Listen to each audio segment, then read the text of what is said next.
Assalamualaikum warahmatullahi wabarakatuh. Anak-anak kelas 6, pada kesempatan kali ini Ustadz akan melanjutkan materi yang kemarin, yaitu mengenai tokoh-tokoh penemu di dunia. Ya, di sini kemarin kita sudah membahas tentang tokoh penemu bola lampu, yaitu Thomas Alva Edison. Ya, dimana dengan penemuan bola lampu ini banyak sekali manfaat yang kita bisa peroleh dari bola lampu ini. Salah satunya yaitu kita bisa melihat di malam hari dengan baik dan juga bisa digunakan untuk belajar dengan baik. Ya, di sini. Ya, setelah ini coba kalian sebutkan manfaat lampu ya dalam kehidupan sehari-hari. Kira-kira lampu itu digunakan untuk apa saja? Ya, berdasarkan pengamatan yang kalian lakukan. Kira-kira dengan ditemukannya lampu maka banyak sekali perubahan yang terjadi, dan manfaat lampu apa saja nanti kalian sebutkan ya. Setelah itu, nah di sini pengaruh adanya penerangan ya, tentunya kalian tentunya pernah mengalami lampu yang padam atau lampu yang sedang mati ya, dan itu juga sangat berpengaruh pada kehidupan kita ya. Kira-kira apa saja pengaruhnya nanti kalian sebutkan di sini. Nah, di sini ada teks bacaan ya yang terkait dengan manfaat bola lampu ya. Judulnya yaitu terang yang membawa kemudahan ya. Di sini ada teks ya, nanti kalian baca dengan teliti teks tersebut ya. Nah, di sini teks ini terkait dengan manfaat lampu atau bola lampu terhadap kehidupan manusia, dan dengan adanya bola lampu ternyata memudahkan kehidupan manusia. Oke, setelah itu selesai nanti kalian bisa menjawab pertanyaannya di bawahnya ya. Yang pertama, bagaimana perkembangan dari penerangan di dunia? Yang kedua, apa saja dampak dari adanya bola lampu bagi kehidupan manusia? Nah, setelah itu nanti kalian coba sebutkan lagi pengaruh bola lampu bagi kehidupan manusia ya. Jadi nanti kalian sebutkan semuanya. Nah, setelah itu, ini juga kita inginkan tentang terkait perkembangan teknologi. Tentunya dengan perkembangan zaman ternyata menyebabkan perkembangan teknologi semakin maju ya. Salah satunya dengan ini. Dulu ketika menyetrika baju maka menggunakan setrika arang.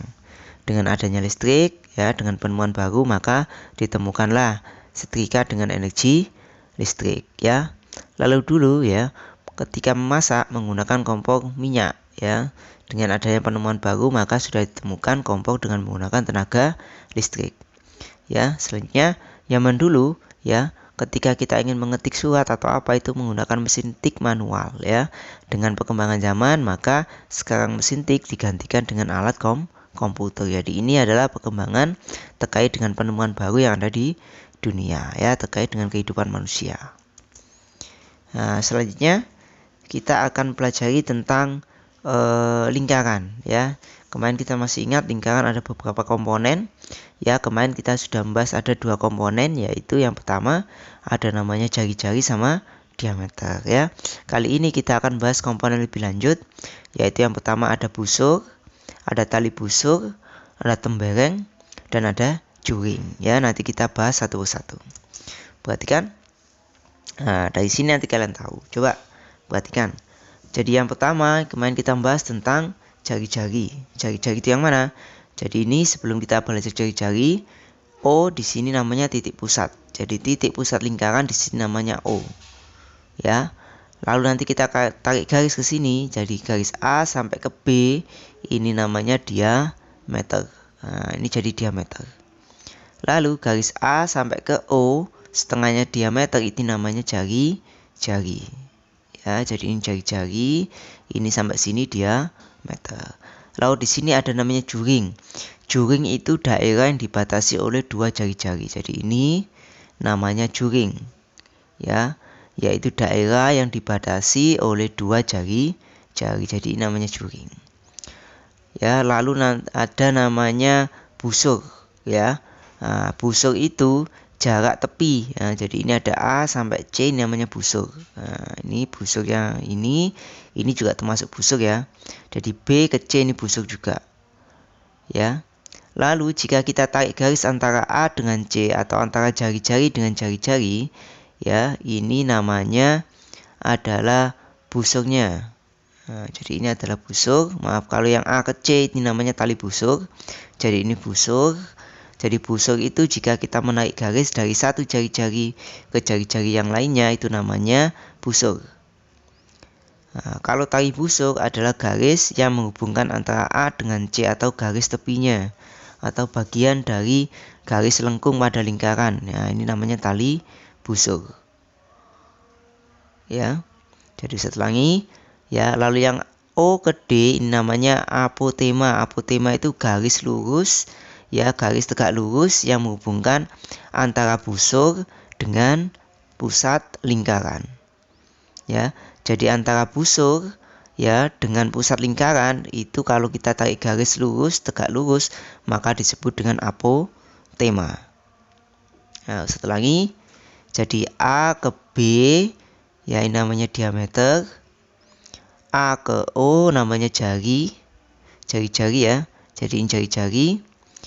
A ke C ini namanya busur ya, A ke C yang bagian sini busur ya. Setelah itu A ke C yang ini namanya tali busur ya.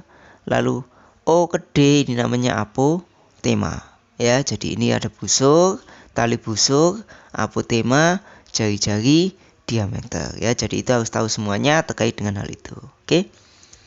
Setelah itu kita akan bahas tentang latihan kebugaran. Kemarin kita sudah mempelajari ada beberapa latihan yang digunakan untuk latihan kebugaran ya.